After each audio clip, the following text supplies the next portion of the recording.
What is operating system? Operating system क्या है?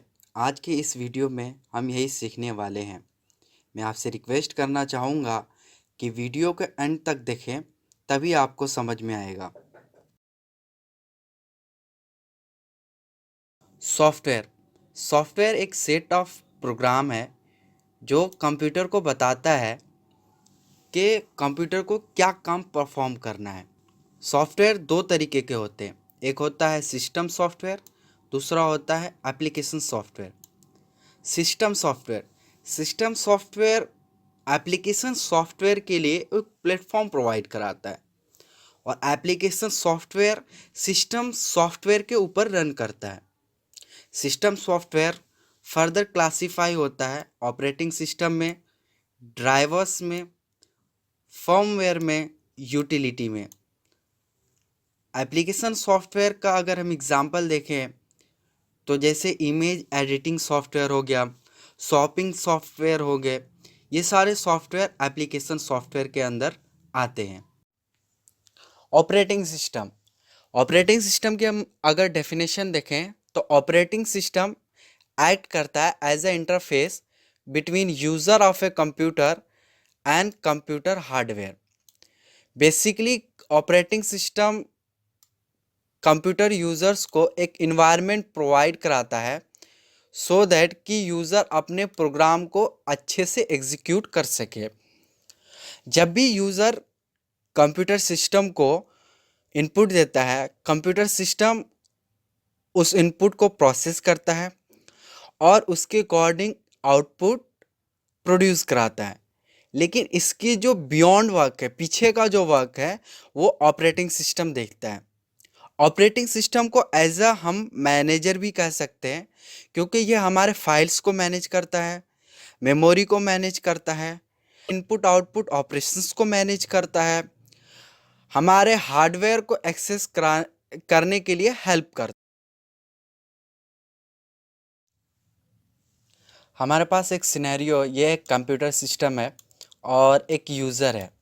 हमारे पास यहाँ पे 3 प्रोग्राम है, P1, P2 एंड P3, और यहाँ पे 3 हार्डवेयर हैं, H1, H2 एंड H3, और बीच में ये एक ऑपरेटिंग सिस्टम है। सपोज़ कि P1 प्रोग्राम जो है ये प्रिंटिंग के लिए है और H1 जो है हमारा एक प्रिंटर है। जब भी यूज़र को कोई चीज़ प्रिंट कराना होगा तो यूज़र P1 से इंटरेक्ट करेगा और उसके बाद जो ऑपरेटिंग सिस्टम क्या करेगा, जो P1 से जो भी डेटा हम प्रिंट कराना चाहते हैं वो P1 से लेके प्रिंटर यानी कि जो H1 है उसको दे देगा, और H1 जो कि प्रिंटर है वो हम डेटा रिसीव करने के बाद उसको प्रिंट करा देगा। तो हमने यहाँ पे देखा कि यूज़र को सिंपली एक अपने प्रोग्राम से इंटरेक्ट करना होता है और बाकी का जो बियॉन्ड वर्क है वो ऑपरेटिंग सिस्टम देखता है। ऑपरेटिंग सिस्टम देखेगा कि जो भी प्रोग्राम है उसके अकॉर्डिंग कौन सा हार्डवेयर हमें एक्सेस करना है। तो प्रोग्राम को एक्सेस किया है उस अकॉर्डिंग ऑपरेटिंग सिस्टम हार्डवेयर को वैसा एक्सेस कराएगा। थोड़ी सी हिस्ट्री की बात करते हैं।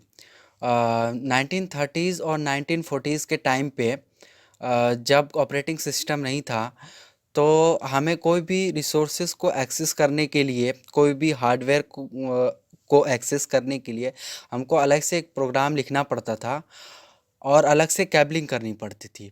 जब वो टास्क फिनिश हो जाता था तो अगले टास्क को करने के लिए हमें दोबारा अलग से एक प्रोग्राम लिखना पड़ता था और कैबलिंग करना पड़ता था।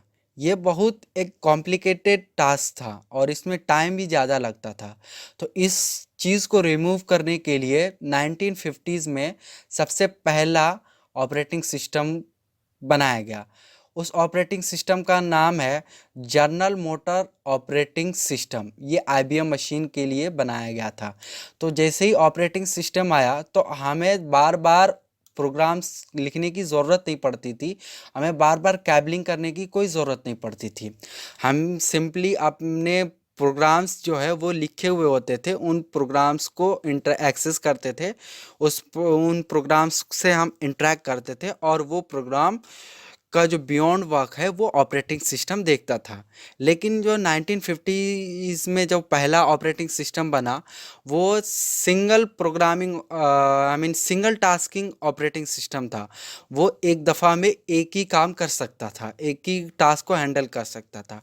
लेकिन बाद में जैसे जैसे ऑपरेटिंग सिस्टम में डेवलप चेंजेस किए गए और उसको डेवलप किया गया, 1960 1970s तक ऑपरेटिंग सिस्टम को मल्टीटास्किंग बनाया गया।